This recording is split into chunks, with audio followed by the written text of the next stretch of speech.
صل علی محمد با اول محمد.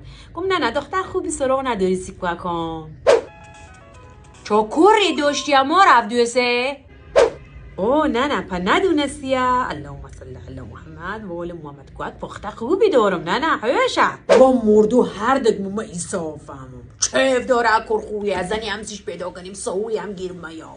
خب دختر چطوره با ما رفت هسته دختر کم سن سالیه 20 سالش بوا گپ سنی نخوم نه او یک دختر ترچکی مقام او اللهم صل علی محمد. نه سقصرت بام دختر خویسیش پیدا کنم ترچکی موینا پرچه پاک خویسیش پیدا کنم هرچه اونجا نه دختر گپ سن سالیسی چند شایزه که کار خویه او نه سر کارم رو نه اللهم صل علی محمد و اول محمد. یا فیتونی زهرا دختر خوبی کی رو مویا او بینم نه چپ کنی مور بوش هم کوچک بوین نه او مور بوش هم سن سالی نداشته بوین.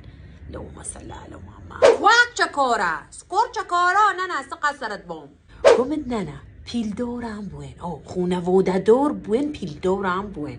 اللهم صل علی محمد. او نه درد میشه عاده بی خونواده عاده بی بوته سید پیدا کنم سقاصرت بام پیلارم سید پیدا کنم خون کور چکاره نه جواز کاملی هم دهنش نه درد میجونم او خونه بوده پر جمعیتی هم نبون هی میمونی سر میمونی او سق بسترد نه پر جمعیتی چند تا نه کورت چنین شرط نزده اونه بوده شلوقی سی و هر روانه بیام خب نه درد میجون میده کور خویه مرب دیسته جون خود ببین بینه کور چکاره نه دیگه عروا مردونت صدقی سری برارونت دردت زنم یک قرقرم دیگه یه دختر خوبی سیکوا کن پیدا کن. نه جون خود بدم یا چنی قسمم دی هم گیرم سیکار خمارم خواسته گوری چی خویسیش پیدا کنم موینه رنگی سنگی هونم بوده داری اصلا نستم پشتی داشت کم جلویت خب نه دردت میجونم سقصرت مام کشتیم کور چکارم اری خیر نه دیگه امسال بازنشست بیس